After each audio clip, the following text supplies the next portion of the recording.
औज़ुबिल्लाहिमिनश्शैतानिर्रजीम बिस्मिल्लाहिर्रहमानिर्रहीम अस्सलामु अलैकुम वरहमतुल्लाहि वबरकातुहू। ब्रेकिंग ऑलवेज के साथ नाज़रीन कराम, मैं हूँ फैसल सैयद। उम्मीद करता हूँ आप जहाँ भी होंगे रब ताला की पनाह में आफियत से होंगे। पीटीआई को गिलगित बल्तिस्तान से बड़ा झटका, बड़ा लॉस, इस पे बात करते हैं जी। और चेयरमैन पीटीआई जो हैं, उनके आज के मुकदमात की तफसीलात क्या है, थोड़ी सी नज़र उस पर डालेंगे तफसीलन अगले व्लॉग में। नाज़रीन इकराम, आपको मालूम है कि आज चेयरमैन पीटीआई जो हैं उनके मुख्तलिफ अदालतों में पेशियाँ थीं। एक अदालत इस्लामाबाद हाई कोर्ट थी, फिर इंसदाद दहशत गर्दी की अदालत, वहाँ पर पेशियाँ, और फिर नैब, और उनमें रिलीफ मिला, उन्हें ज़मानतें मिली हैं। तोशाखाना केस सबसे इम्पॉर्टेंट था। अब सबसे बड़ा जो इस वक्त तलवार लटक रही है, जिसके लिए नैब के कानून में तरमीम की गई है, वो है अलकादर ट्रस्ट केस। ये क्या है, अगले व्लॉग में इसका भी जिक्र करूँगा। साथ ही जो लिया राजी केस है वो बड़ा दिलचस्प है, उस पर भी बात करेंगे। तो इस वक्त बात करते हैं जी। जो ब्रेकिंग न्यूज़ है वो ये है कि पीटीआई को गिलगित बल्तिस्तान से बहुत बड़ा नुकसान हुआ, बड़ा लॉस है पीटीआई का। आपको मालूम है कि वज़ीर आला गिलगित बल्तिस्तान वो चेयरमैन पीटीआई की पेशियों पर जो हैं वो आते रहे हैं। उन्हें नज़रबंद भी किया गया अपने गार्ड्स के साथ यहाँ पर। उन पर फिर इस्लामाबाद की हदूद में, क्या पंजाब की हदूद में दाखिल होने पर उन पर पाबंदी लगाई गई। सिटिंग वज़ीर आला, उनके खिलाफ अदम एतमाद की तहरीक लाई गई, गो के उन्हें हटाने के लिए हर हरबा आजमाया।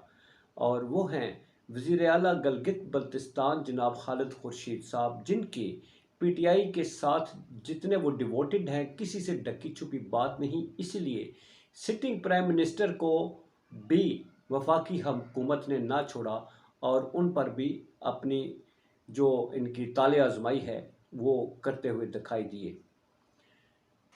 अब आज जो नुकसान की बात कर रहा हूँ, ये बड़ा धचका है। धचका इसलिए नहीं है कि उन्होंने पीटीआई छोड़ दिया कि बयान देने जा रहे हैं, नहीं। धचका ये है कि गिलगित बल्तिस्तान के वो वज़ीर आला थे और आज वो नाअहल हो गए। अदालत, वहाँ की जो चीफ कोर्ट हैं गिलगित बल्तिस्तान के, उन्होंने नाअहल कर दिया। और नाअहली जो है वो उनकी जाली डिग्री केस जो है उसमें की गई है। अदालत में केस चल रहा था, 9 घंटे की समाअत के बाद आज जो है उनका फैसला सुना दिया गया और यूं वो वज़ीर आला जो गिलगित बल्तिस्तान है वो सीट खो बैठे। साथ ही अपोजिशन ने अदम एतमाद जो है वो जमा करा दी है वहाँ पर सेक्रेटरी असम्बली में। मतलब है वो बैठे हुए थे। पहले बुरी तरह नाकाम हुई तहरीक अदम एतमाद, इसलिए कि वहाँ गिलगित बल्तिस्तान में भी बाकी सूबों की तरह पीटीआई जो है मजबूत तरीन जमात है।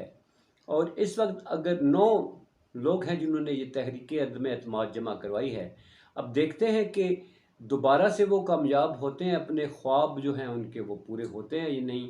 वज़ीर आला दोबारा जो है वो किसका इंतखाब होता है, क्योंकि पीटीआई वहाँ पर स्ट्रांग है, पीटीआई के मेंबर स्ट्रांग है, पीटीआई का वोटर बड़ा स्ट्रांग है, पहले से भी ज़्यादा वोट बैंक है।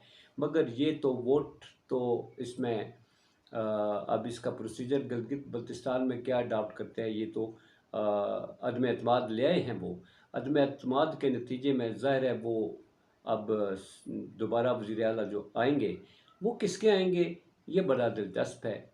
और बाकी नेक्स्ट व्लॉग में जी, आज का दिन चेयरमैन पीटीआई ना भागेगा, ना झुकेगा, ना बिकेगा, ना कोई बयान देगा, और अदालतों में धड़ाधड़ पेशियाँ, और मज़े वो कर रहे हैं जो सारा कुछ समेट कर बाहर जाकर बैठ के हाथ छड़ के बैठे हुए हैं اور ان کو تشتری پہ اقتدار رکھ کر دینے کی تیاری جو ہے وہ کس حد تک کامیاب ہوتی ہے، آنے والا وقت بتائے گا۔